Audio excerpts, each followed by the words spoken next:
Elias Aguilar had spent most of his life in the shadows, quiet streets, small bars, and unnoticed corners where music lived but fame did not.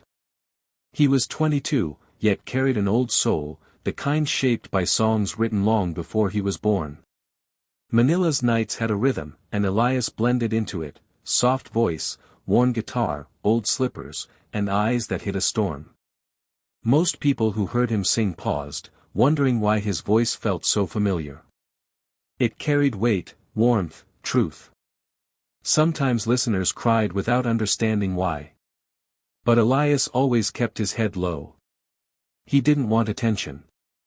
He wasn't ready, not for the questions, not for the comparisons, and especially not for the name that had shaped his life in silence, Freddie Aguilar. He had only seen his father from afar, on old recordings, on dusty posters in sorry stores, never in person. His mother kept the truth locked away for years, shielding him from the noise of fame. She wanted Elias to grow up free, not defined by a man the world worshipped. But secrets, no matter how tightly sealed, have a heartbeat. They wait. They echo. One humid evening, Elias sat on a cracked sidewalk, singing Anak in a way nobody ever had, raw, trembling, almost prophetic. A passing talent scout froze mid-step, hairs rising on his arms. This wasn't imitation, this was inheritance. The scout listened until the final note dissolved into the night air. Then he approached slowly, as if approaching history itself. "Kid, who taught you to sing like that?" Elias shrugged. "I just sing what I feel." 24 hours later, an application form for Philippines Got Talent sat on their kitchen table. His mother trembled as she held it. "Elias, it's time," she whispered. "Time for the world to hear the voice you've been hiding." The PGT auditorium buzzed with excitement, thousands of dreamers, families cheering, cameras rolling, judges settling into their seats. The moment Elias Aguilar stepped backstage, the noise seemed to fade. He clutched his borrowed guitar tightly, palms sweating, heart beating like a second drum. He had sung on sidewalks his whole life, but this stage felt like standing at the edge of a cliff. A staff member called his number. "Contestant 4132, you're up next." Elias swallowed hard. His mother squeezed his hand. "Remember," she whispered, "sing as yourself, not as Freddie Aguilar's son." "But what if they hear him in me?" Elias whispered back. "Then let them," she said. "You are proof that music lives on." The stage doors opened. The lights hit him instantly, blinding, warm, overwhelming. The audience murmured. He looked ordinary, almost too simple, plain shirt, uncut hair, soft eyes. Simon Cowell leaned forward, confused. "You look nervous," he said. Elias forced a shy smile. "A little, sir." "What will you sing?" "A song that chose me before I was born," he answered softly. Simon raised a brow. The other judges exchanged puzzled looks. Elias strummed the first chord. Just one chord. A single note. And the room fell silent. His voice rose, steady, aching, haunting. Not a copy.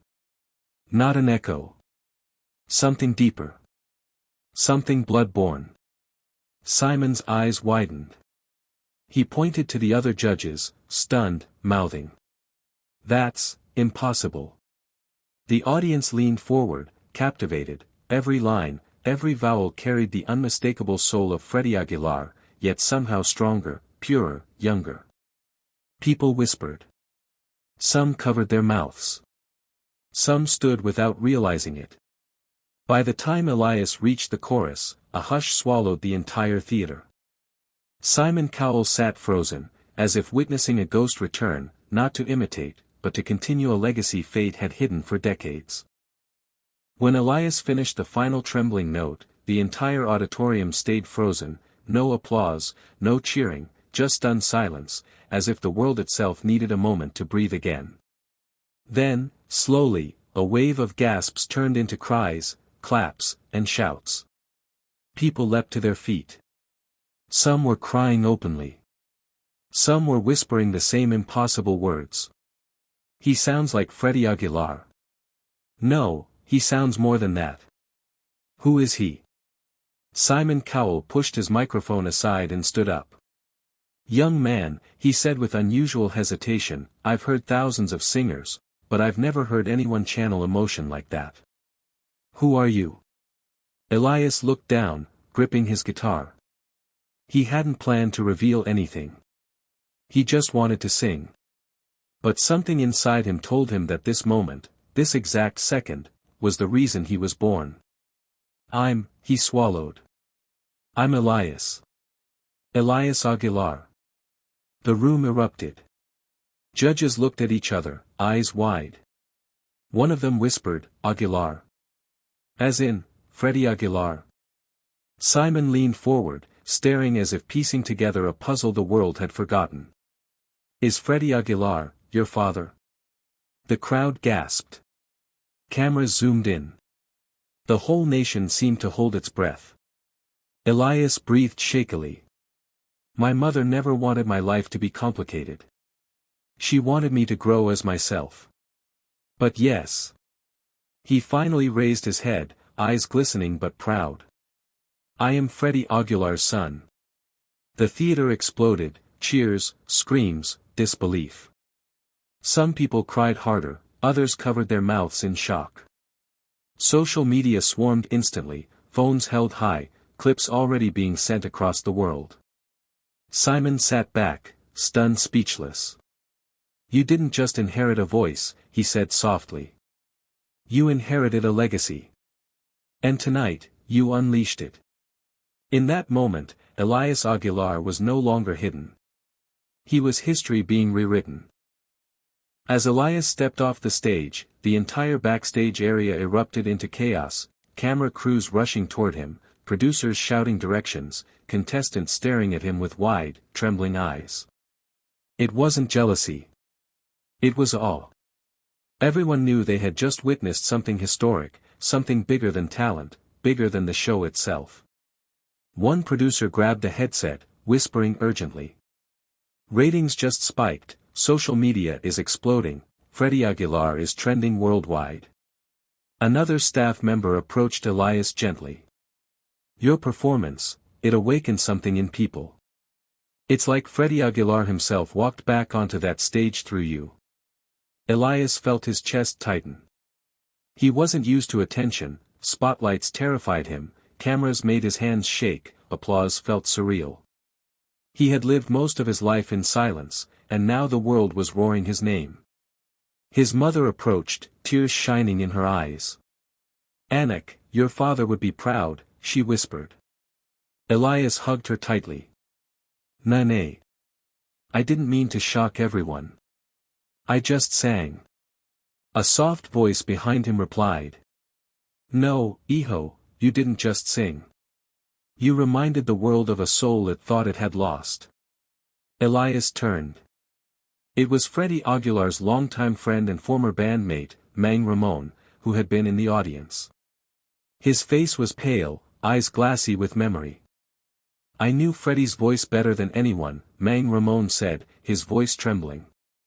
And when you opened your mouth, I felt him again. Elias didn't know what to say.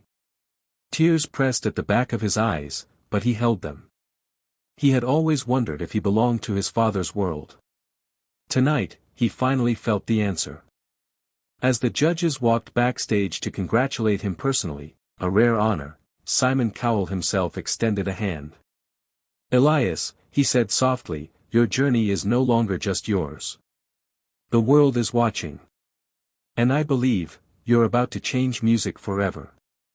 In that moment, Elias realized something powerful. His father's legacy.